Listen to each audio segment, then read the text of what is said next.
Imagine. So kasi ang SONA mga kababayan, dapat sinasabi mo yung accomplishments ng administrasyon mo, pagkatapos yung yung hope kasi pa second to the last na ito at next year last na niya dapat kunyari, 'di ba? Kunyari naniniwala tayong hindi siya bababa. Kunyari, kaya nga tigil-tigilan niyo yung 2028 and hindi yan bababa, no? So, Kung may crime lang na financial rape, baka doon pa siya papasok. yeah. Yeah, no. Financial So, rape or economic sabotage. Because yeah. ang malawakang pandarambong ay pananabutahi sa buong ekonomiya ng bansa. Sa tingin ko, hindi lang plunder, ma'am, no rin sila ni Martin Romualdez. Economic sabotage. Saka Dahil buong bansa ang sinabotahin nila at pinapalugmok sa kanilang ginawang pandarambong. Kaya lugmok ang ekonomiya natin. sa Pilipinas ngayon wala talagang hustisya, no? Wala tayong aasahan diyan ngayon kay Bongbong Marcos at yung mga barkada niyang ah, lasing na lasing sa kapangyarihan at very At kung hindi incompetent. siya interesado, Ma'am Lorraine, sabi niya hindi siya interested kung ano man mangyayari dyan sa impeachment, ay nabahala na ang Senado kasi na ang bola na sa Senado na.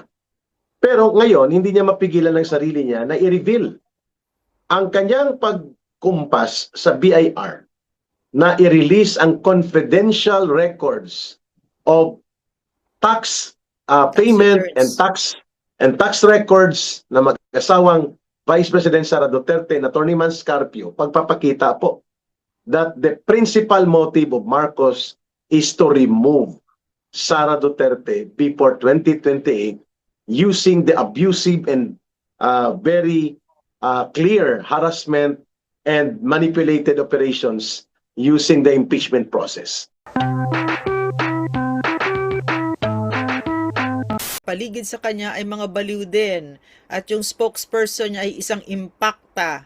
So kailangan natin magsama-sama ngayon na may meligro ang bayan natin.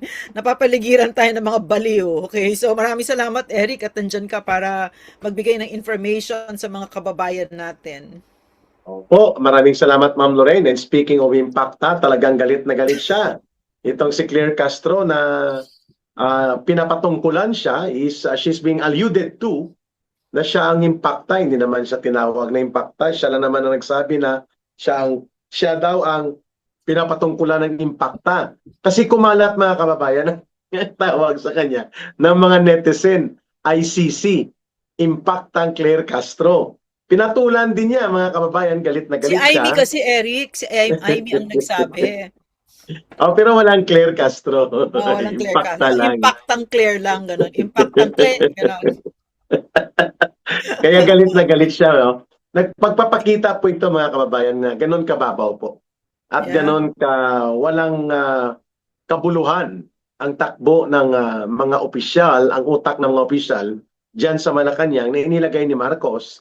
Kapareho lang din sa kanya and siguro kuhanan ko ng reaksyon si Ma'am Lorraine at Yeah. mag-interact kami dito sapagkat tinanong din siya ng mga reporters, Undersecretary Claire Castro, ano kaya ang magiging gain ng bansang Pilipinas sa paglulunsad nitong rocket? Wala siyang may sagot. Sabi Yeah. niya, well, yan ay palatandaan na umuunlad tayo. Tsaka common sense lang naman yan. Sabi niya, di ba? Pero mo, Ma'am, spokesperson yan. No? Grabe, no? Alam mo, natawa kami ni Ma'am Lorraine, pero on the serious angle, Ma'am, how do you look at this kind of communication projection at mga communicator ng gobyerno ni Marcos Jr.? Go ahead po, Ma'am Lorraine. alam mo yung, I'm going to tie it up with the SONA of BBM 2 days ago, di ba? Yung actually yung kinikwenta ni BBM doon, hindi ka panipaniwala yung mga numbers, yung mga para talagang report siya ng not even an assistant secretary eh. Talagang hindi, no? Tapos, dapat trabaho ni Claire Castro yon sinasabi niya ba?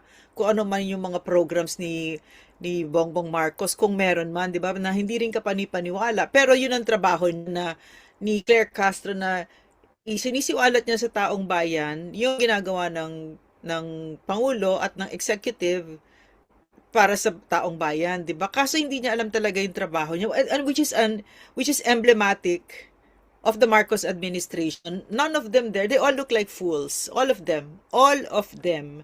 Nobody there knows how to do their jobs or what their jobs are, 'di ba? So, imagine to, yung question na yon, no? Dapat ang linaw nung sagot niya eh. 'Di ba dapat may malinaw siyang sagot doon. Dapat for instance, oh maybe we're going to have satellites because we don't have satellites yet and we're renting satellites, and she should have had figures, no? So but why do you need communications, 'di ba? You need communications because it makes the people, you're accountable to the people, and if you're doing your job, no, sa executive, then it makes the people feel very trusting kayo. They can trust you. And it gives them that sense of wellness, 'di ba? But instead, you put somebody there like Claire Castro. I mean, Marcos is terrible. And how can you blame Claire Castro? Mahirap, 'di ba? Yung trabaho niya na siya yung nagre-report sa isang tao, sa isang president, kunwari, na wala namang ginagawa, 'di ba? Kundi magnakaw. Alam nga man i-report niya, yung gold reserves na binenta ay ninakaw ni Bongbong Marcos, pagka di naman niya makwento yun, di ba? So, in other words, no, and yet, she doesn't do her homework kasi it's not asked of her eh. It's not asked of her. Hindi hinihingi sa kahit na sino sa kanila ang gawin ang trabaho ninyo na magsilbi sa Pilipino at wag magnakaw kung hindi ko ano lang hinihingi ni Bongbong Marcos. Protektahan ninyo ako habang nagnanakaw ako sa Pilipino, at saka talagang iputan natin silang lahat, no? Talagang we can shit on the Filipino people kasi yan ang message ni Marcos talaga sa Pilipino, no? Hayagang pagsisinungaling. So lahat sila, tingnan mo si Matibag, tingnan mo si John Vic Remulla, tingnan mo lahat mga sinungaling, lahat sila mga si PNP sinungaling, AFP Diyos ko Lord sinungaling, 'di ba? Lahat sila. So si Claire Castro hindi sinungaling, mga sinungaling, 'di ba?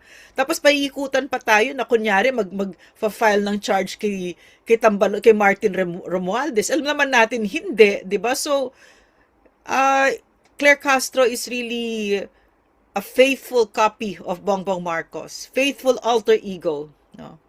Si Claire Castro kasi ma'am, ang kanyang qualification, kung bakit siya inilagay para mangbardagulan, Yeah. para mangbastos, Yeah. at mang-atake. She's not a presidential communicator.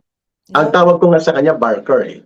Yung, kung ikukumpara mo siya, mas magaling pa minsan sa kanya, yung mga tumatawag diyan sa may farmers Cubao na, Cubao, Cubao, Cubao, logro, logro, antipolo, antipolo. Ganyan lang naman ang kapasidad ni Claire Castro, kahit abogada ito, pero hindi siya nag-aaral ng kanyang proper communication system Hindi, wala. ng isang presidential communicator. Ang ginagawa niya, kung anong mga pwedeng i-atake sa mga Duterte political camp, yun lang ang ginagawa. Parang troll, vlogger na troll, walang kakwenta-kwenta ang mga pinagsasabi, and she does not communicate government programs. But she's using government and especially presidential platform. Malaking tanong yan, Ma'am Lorraine, at pananagutan kay Marcos. Kasi mananagot yan si Marcos eh. Inaabuso ni Claire Castro ang Office of the President, ang pundo, ang resources, ang plataforma, at ginagamit niya ang presidential authority para manloko at mangbardagulan sa tao. Yan lang talaga ang qualification niya. Sabi ko nga, okay lang kung ang trabaho niya magtawag ng mga sasakay sa mga biyaheng Cubao, Yeah. Antipolo. Pero ang trabaho niya ay dapat magpaliwanag sa taong bayan ng programa ng gobyerno. So ang only qualification mayroon si Claire Castro ay ang pagkabastos at pagkabalahura ng kanyang bunganga. Halimbawa, nagpumuna si Vice President Sara Duterte tungkol sa mga katiwalian at korupsyon at mga abuso sa pundo na nangyayari sa gobyerno ni Marcos. Ang sagot niya, is the Vice President talking to herself? Di ba kabastusan yun, mga kababayan? Sapagkat lehitimo, may batayan, at nagsasalamin sa sentimiento ng taong bayan ang pagtatanong at komentaryo ng Vice President. Pero binabastos siya ni Claire Castro. That's what I mean, na kailangan siya ni Marcos para mayroong bastos, may mang bardagulan, may mang haras. At kaya nga, di ba, ang boses niya yun ang kumakalat sa yung parang ang kausap niya, itong namatay na si Lipata, si Alicia Lipata, pinapagalit tungkol sa troll operation. Ang troll operation is a criminal operation funded by the government of Marcos para magpakalat ng fake news, disinformation, harassment, intimidation, cyberbullying, at mga kasinungalingan. At lumalabas na pangalan ni Claire Castro ang iniugnay sa boses na yon.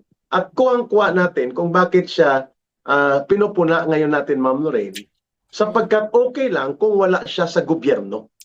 Hindi okay na gamitin niya ang gobyerno, ang pondo at resources at kapangyarihan ng Office of the President para gumawa ng criminal operations like cyberbullying and cyberlying and harassment like what she's doing right now. Yan po ang bakit tinawag siya appropriately na impactang Claire Castro. Yun pong konteksto kasi halos kasamaan ang lumalabas sa bibig niya at hindi kabutihan na pagpapaliwanag para sa mamamayan.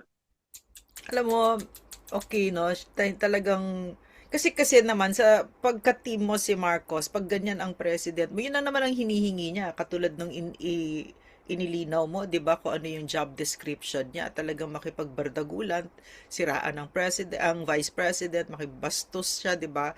I think that Claire Castro has forgotten, no, na yung Canadian experience niya, na minura ka doon, di ba, Claire? Di ba That's right. natatakot? Do you know that that people power is a very dangerous thing to people like you? Yung mga kasi when you look at her now, I saw her ano no, very arrogant, no? Napaka-arrogante Very nitong mga arrogant. taong ito. Bawat kinakain ninyo, Claire, galing sa Pilipino yan. Yung pinapadamit mo sa Correct. mga anak mo, yung pambiyahe ng anak mo na pinopost pa niya sa Facebook, sa Instagram Correct. niya, galing sa Pilipino yan. Tapos bababuyin mo ang Pilipino. 'Di ba? So, nakalimutan mo na minura-mura ka doon. Natakot ka nga, 'di ba? Oh, Naiyak-iyak ka, 'di ba? Nanginig ka doon. Ngayon manginig ka kasi hindi pa tayo tapos. Hindi pa tapos, Claire. Babalikan ka ng Pilipino. Yan talaga ang correct. itinuturo ng kasaysayan. At saka itong si Bongbong Marcos naman, kung totoong president siya na alam naman natin ay hindi, no? As a way of explaining lang, you should fire someone like that, no? Dapat. Pero hindi niya Dapat. pina-fire kasi sa mata ni Bongbong Marcos at ni Lisa Marcos, kasi si Lisa Marcos ang ano diyan ang president di ba? Dahil wala namang bayag itong isang to di ba? So, Yeah. ginagawa ni Claire Castro yung trabaho niya na inutos nitong isang ito na alam natin din ay lulong din sa droga, 'di ba? So, yan ang nakakaawa sa Pilipinas Lasinggera ngayon. pa, ma'am, no? Palingkera na.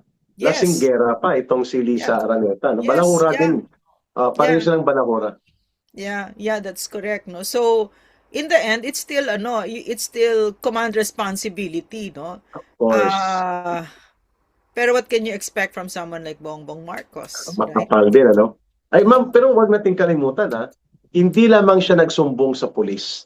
Kung gaano abusado, power tripper itong si Claire Castro, pinalocate niya yung mga Filipino community and leaders sa Canada at pinapahabol niya dito sa Department of Foreign Affairs. Kita niyo mga kababayan, sinita na siya ng pulis. Say whatever you say, we want to say, this is democracy. Magsalita ka rin. Kung anong gusto mong sabihin, wala lang sakitan. Parang sinabihan siya ng pulis ng ganon. Hindi pa siya nakontento, mga kababayan, pinahanap niya isa-isa itong mga napicturan at ngayon ang Department of Foreign Affairs obligado na mag-coordinate sa Immigration Authority ng Canada dahil lamang nagmamaktol itong si Claire Castro at siya ay nakatim ng public humiliation as sign of anger ng mga Pilipino sa Canada, Ma'am Lorraine. Kaya abusado na, power trip pa, at feeling entitled na dapat protektado siya. Yeah, but Eric, they get their cues from Bongbong Marcos. All Yeah, of them, correct. no? And the cue that Bongbong Marcos has given to this mga amuyong niyang mga walang hiya is that they own the Philippines. Na they can do whatever they want. Pwede natin iputan ng mga Pilipino. Tapos pag ang stupid pa nitong impactang ito. Kasi Canada yon, Claire, bobo ka ba? Very, very liberal. Tsaka mga libertarians yung mga nandun, di ba? Tinignan Tsaka siya mga ng pulis. Canadian citizens yun, idiot, di ba? Yeah, citizen. Wag mong iisipin na pareho ang Canada sa Pilipinas. Ito mga tangang ito, na lasing sa kapangyarihan, akala nila kahit saan sila umapak, special sila, mga ungas. Yan. Kaya nga gusto ko nung saan ba nagpunta ito si Bangag, yung humawak siya sa Canada din. Canada. Siya mismo humahawak ng payong niya. Hindi kayo Ah, special, Claire. Mga pasweldo lang namin kayo, okay? Canada. Kumbaga, atchoy ka namin, Claire, okay? Yan. Kayo, Correct. kahit yung amo mong adik, mga atchoy namin kayo, pasweldo namin kayo, okay? Walang Tama. iya. At sa Mga, tingin ko ma'am, deserve niya ang reaksyon ng mamamayan through our netizens kasi ma'am nag-trending siya eh. Yung Impacta Claire Castro. Oh, nag-trending, kita ko halos lahat ng mga social media, kumalat lahat at naggawan pa siya ng news, mga kababayan. But I think sabi mo nga ma'am Lorraine kanina, deserve nila ito eh. Sila ang gumagawa ng bangungot nila. At sa pagdating ng paghuhukom at paghahatol ng kasaysayan, kasama ang nagngangalit na mamamayan, may kalalagyan ito, ang mga kagaya ni Claire Castro. alam mo no, yung intent kasi ni Lisa Marcos, no, she's the one holding yung PCO na yan eh, parang PR firm niya Sa yan. kanya, parang ano niya yan, ma'am, private Yeah, agency, PR firm niya yan, no. So, PR firm niya. ang intention kasi niyan, no, to put someone like Claire Castro, a social climber, no, madaling pakiligin pagka ang kaharap niya ay mga taong sa tingin niya ay mga VIP. So kilig na kilig siya, tinatapunan siya ng basura ni Lisa Marcos, kilig na kilig yan. Yung mga sinusuot niya galing kay Lisa Marcos yan, sabi sa akin, ang babaduy, 'di ba? Ang baduy-baduy. So yung intention niyan ni Lisa Marcos diyan is yung she's supposed to be the buffer. Siya yung tagasalo ng galit ng Tagasalo. tao na imbes na kay Bongbong Marcos ay sa kanya muna. Mali eh. Backfire. Yeah, Backfire na backfire kasi she's doing a great disservice to Bangag. yeah. Mas Look at that lalong, negative 27. negative 27. May Kung ikaw factor ang dyan si presidential Claire communicator Castro. dyan, ma'am, Ano hindi yan, ka ano na yun? yan makakatulog. Hindi ka na makakatulog niyan, no, kung hindi makapal ang mukha mo. Yeah, yeah. Negative Ang 27. kakapal talaga ng mukha mo pag ikaw ay drug addict. Eric, walang hiya-hiya pag ganyan, no? No, so yung negative 27 ni Marcos, no, yung kanyang ratings, malaki ang parte ni Claire Castro diyan, no? People Magnet siya hate dyan. her but she doesn't really know what her job is. And I think kasi the marching orders are just for her to makipagbardagulan. Ganun lang. Bardagulan. Which is a great disservice to the country, to the Filipino people, no? And I mean, the Marcos administration has deeply cheapened government, no? Beyond, I don't know if it's beyond repair, but it will take a while. No? Yeah, So, correct. for I the agree. Filipino people to get back their respect for government, no? May isa pa akong comment diyan sa kanya before natin siya bitawan, ma'am. Oh, Ang kanyang pangbabastos sa Vice President, nakalimutan niya that the Vice President is an elected official. At siya ay appointed lang. yeah. Mataas po ang sovereign power given by the people to Vice President Sara Duterte. Si Senator Pia Cayetano, elected official. Si Senator Alan Peter Cayetano, elected official. Ngayon lang po ako nakakita, Ma'am Lorena, correct me if I may be wrong in this observation, ng isang presidential spokesperson / barker na ganito kabastos at hindi niya kinikilala ang sovereign authority given by the people to elected officials. Kung tratuhin niya, insultuhin at pagmayabangan si Vice President Sara Duterte, si Senator Pia Cayetano, si Senator Alan Peter Cayetano, as if may mandate itong kulukoy na si Claire Castro. Hoy, wala kang mandate. Humiram ka lang ng kapal ng mukha at apog mo kay Marcos Jr. and you don't even deserve to be called a presidential spokesperson. Pero kung makapang-insulto at makapangbastos ka sa mga elected officials na ito like Senator Pia Cayetano, Senator Alan Peter Cayetano at kay Vice President Sara Duterte, nakalimutan mo sila ay inihalal ng taong bayan. Ikaw siguro kahit barangay captain, hindi ka mananalo eh. Kahit nga sa barangay tanod, hindi ka pwede maging tanod commander. Kasi wala ka talagang qualification to hold public office. Kasi ang very basic dyan, alam mo ang pagserbisyo sa tao. You don't serve the people. You are serving your interest, bulsa mo, ang kapal ng mukha mo, at ang mga inuutos sa iyo kahit mga mali, ginagamit mo ang public office. That's why you cannot be a public official to be elected by the people, Ma'am Noreen. Yeah, but then again, no, I'll go back to that she takes her cues from Bongbong Marcos. Mm. And what has Bongbong Marcos taught what's his message to the Filipino people? Our votes don't matter. He doesn't Yeah. respect the voice of the Filipino people. Sino ba yung pinapa-impeach niya ngayon? 'Di ba Yeah. pino-open niya yung tax returns ng President, etc. And Oo, isa pa yan. We who's can the proceed to author that, of ma'am. all of this? It's Bongbong Marcos. So Claire Castro is simply mirroring what Bongbong Marcos's message is to the Filipino people, and in that sense, she is the perfect spokesperson of this drug addict plunderer, no? Water really seeks its own level, and yan, they found each other, Bongbong Marcos and ano. So ano bang ginagawa nila, 'di ba?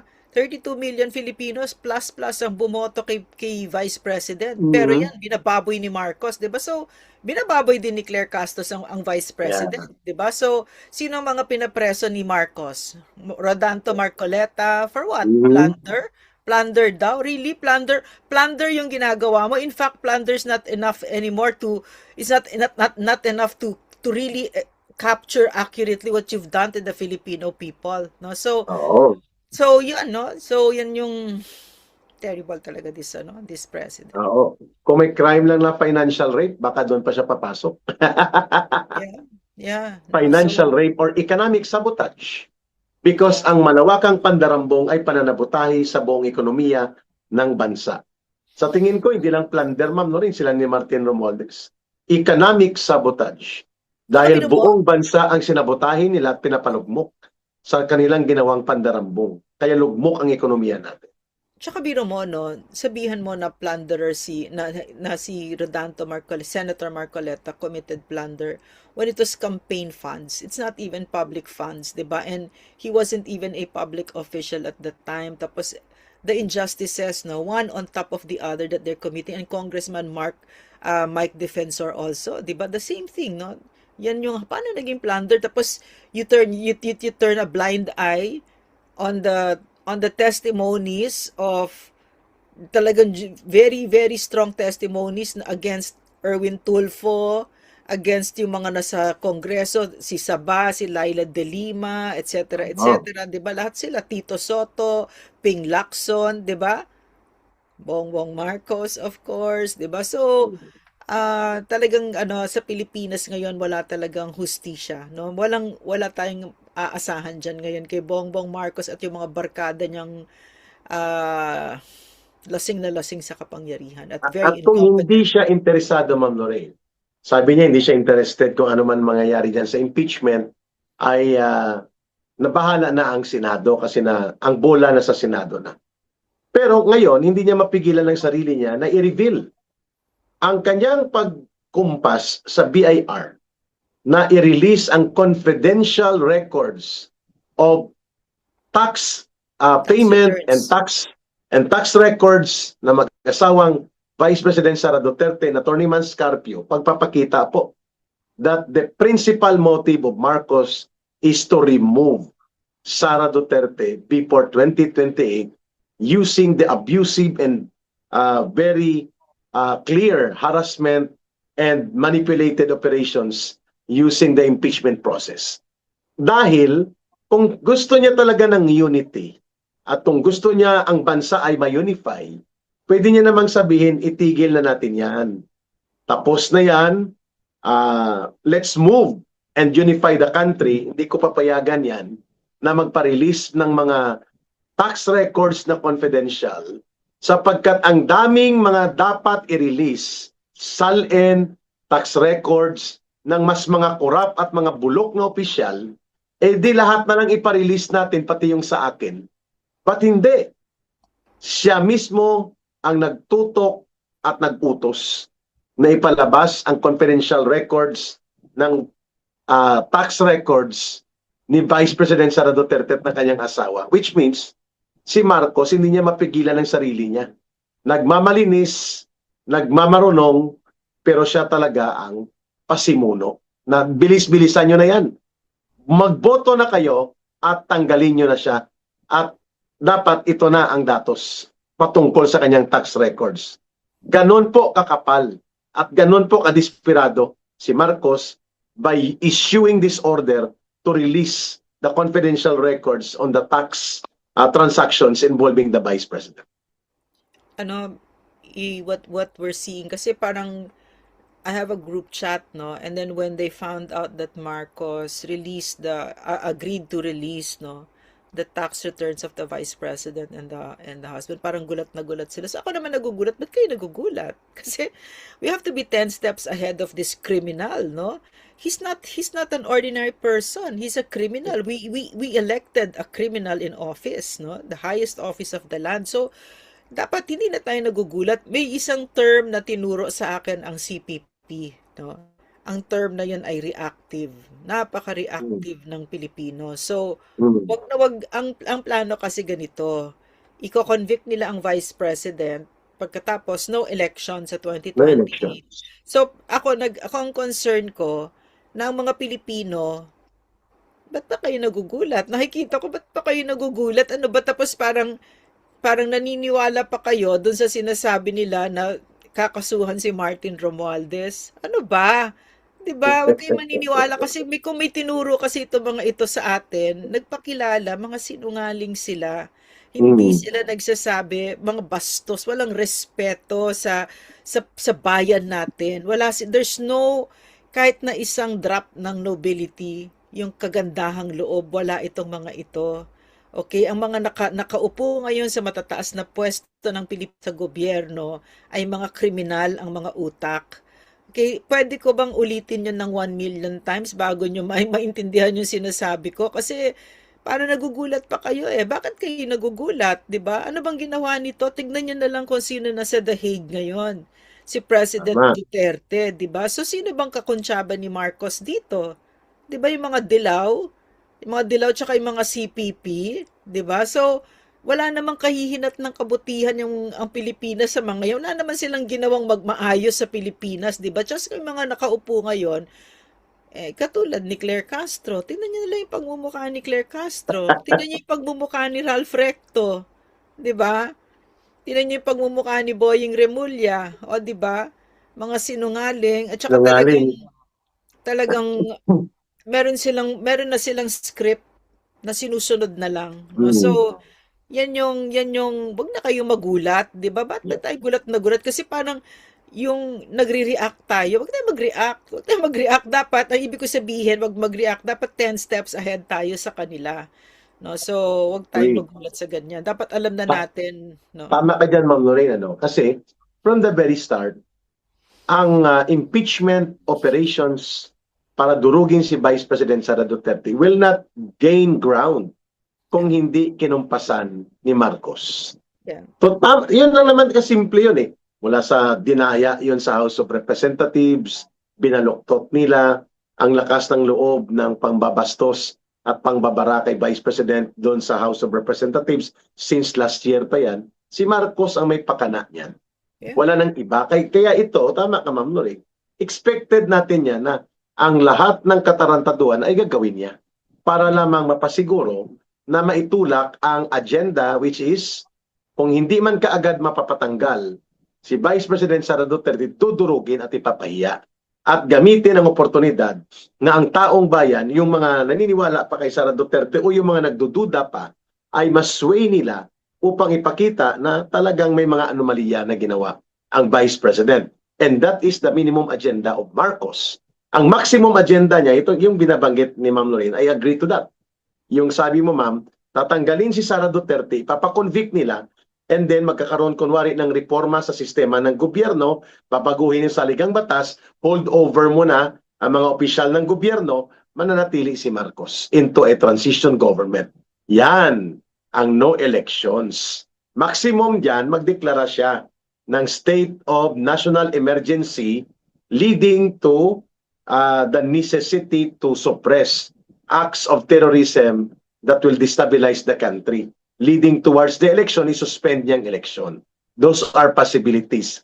Within the power given to him in the Constitution, pwede niyang gawin yan. At alam natin, pinag-iisipan at pinaghahandaan na nila Marcos yan, Ma'am Lorraine. Correct. So So, Eric, anong tingin mo, no, na para sa atin, maliwanag na maliwanag talaga yung path na ginagagawin nila, 'di ba? So, ano dapat ang stance ng Pilipino sa ganito? Kasi sa akin Mm. ano, um, nakikita ko kasi sa social media yung mga nagkukunyari na for Sara, pero ang sinasabi Yeah. doon sa mga comments, wala na tayong pag-asa. Sila yung may kapangyarihan. Talagang tinatanggal yung hope natin, 'di ba? Tapos nababasa ko din yung kinuwento ko sa inyo yung isang araw, a retired general said, wala na akong paki sa Pilipinas. I've done my Mm. time, no? Mas gusto ko na lang na mag-golf ako, Yeah. tapos mag-shopping-shopping lang ako, gano'n, no? So, this generally, I think, is in his 70s, no? So, I think Mm. his only goal in life is to die with a nice pair of jeans. I think that's it, no? So, but in the end, we really get the country that we deserve. Yun talaga yun, no? So, kumbaga sa relasyon, no, you get the boyfriend that you deserve. So, kung ang boyfriend mo binubugbog ka, sinungaling, etc., or asawa mo, tapos hindi ka umaalis, 'di ba? Ay talagang deserve Mm. mo 'yon, 'di ba? So, Tama. hindi mo ipaglalaban ng Pilipinas, eh deserve mo talaga kung ano mangyayari, 'di ba? Agree. Kasi Sa tingin ko, maliwanag ma'am, na eh. go ahead, ma'am, Kasi go ahead. kasi maliwanag na yung tatahakin natin na landas kapag tumagal pa diyan si Bongbong Marcos. Dapat nga ngayon bumababa na yan kasi dapat pinakita niya ng maliwanag. Yung sona niya mismo, napakawalang kwenta. Walang Kasi kwenta nga dapat, mula doon. napansin mo Eric, yung kanyang sona, walang legislative agenda. Wala siyang Wala, sinabi. wala. Imagine. So kasi ang SONA mga kababayan, dapat sinasabi mo yung accomplishments ng administrasyon mo, pagkatapos yung ano yung hope kasi pa second to the last na ito at next year last na niya dapat kunyari, 'di ba?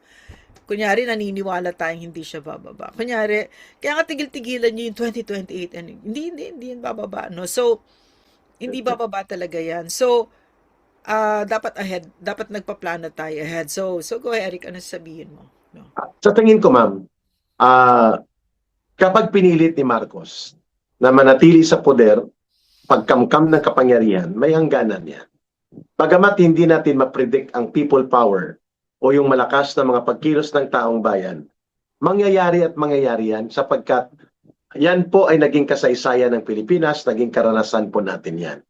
Yeah. Alalahanin po natin mga kababayan, ang pinatay po ang isang opposition figure noong 1983 sa yung tatay ni Chris, yung asawa ni Cory Aquino, Yung whatever uncle ni Bam, political ang uncle ni Bam at lolo ni Kiko D na oo, na mga protectors ni Marcos na ngayon. protector ni Marcos na ang kanilang panawagan ay Marcos remain, Sara resign, no? Yung Yeah. mga trillion Tsaka march. Eric, pasingit pa ha, Go ahead, ma'am. yung anak ni Pepe Jokno, ni Jose Oo. Jokno. Aba, excited na excited si Chel Jokno. Pinost niya talaga na Marcos allows the release of tax returns of ano. Excited na excited yung anak ni Pepe Jokno na isinugal ang buhay niya at kinalaban ang Marcos Sr. dahil sa plunder na ngayon ang anak niya mismo ang nagbibigay ng proteksyon sa anak ni Marcos Sa Sr. na anak isa ng ding diktador. mandarambong. 'Di ba? Grabe, no? Correct, ironic. At Yeah. yan ang binabanggit ko, ma'am. Uh, Never nilang i-underestimate ang mamamayan. Yeah. Mangyayari at mangyayari yan. Yeah. Never ini-expect ni Marcos Sr. na mangyayari po ang people power pero nangyari. Yeah. Never ini-expect ni Joseph Estrada, very popular siya during that time, 25 years ago, one of the highest presidential elections results ang kay Joseph Estrada bago dumating itong si Pangulong Duterte at si Bongbong Marcos during the unity elections. Pero in just 3 years bumagsak si Joseph Estrada na palitan ang kanyang gobyerno. Ano pong punto ko dito? May hangganan po ang pagpapasensya ng taong bayan. May hangganan din po na hanggang saan pwede lunukin ng mamamayan ang mga kaganapan sa ating bayan, sa ating lipunan, sa ating pamahalaan. All of a sudden, susulpot at susulpot yan. Halimbawa, kay Ninoy Aquino nang siya ay nasa Senate, it took mga more than 3 years or almost 3 years pa bago po magkaroon ng mga malalaking pag-alsa at pagkilos na talagang nagpabagsak, including ang military breakaway at ang withdrawal of support mula kay Marcos Sr. Huwag nating kalimutan po yon. Kay Joseph Estrada naging mas mabilis po kasi habang lumalakas ang pagtitipon ng taong bayan, inunahan na po nila General Angelo Reyes at Yes. Defense Secretary Orly Mercado. They joined the people power and they withdrew support, and so the entire organization of the AFP withdrew support from Joseph Estrada. Naging madali, Ma'am Lorraine, mga kababayan. Ito kay Bongbong Marcos Jr., hindi natin ma-predict pero the indicators are there. The writings in the wall, nandyan po. Hindi siya automatic na mangyayari pero pwedeng mangyari. Halimbawa lang, Ma'am Lorraine, mga kababayan. Hindi nila ini-expect na barikadahan ng Iglesia ni Cristo ang northbound side ng EDSA, and halos 60% or more ng ekonomiya ng buong Metro Manila, ng buong NCR naapektuhan. And Marcos Jr. was trembling in fear.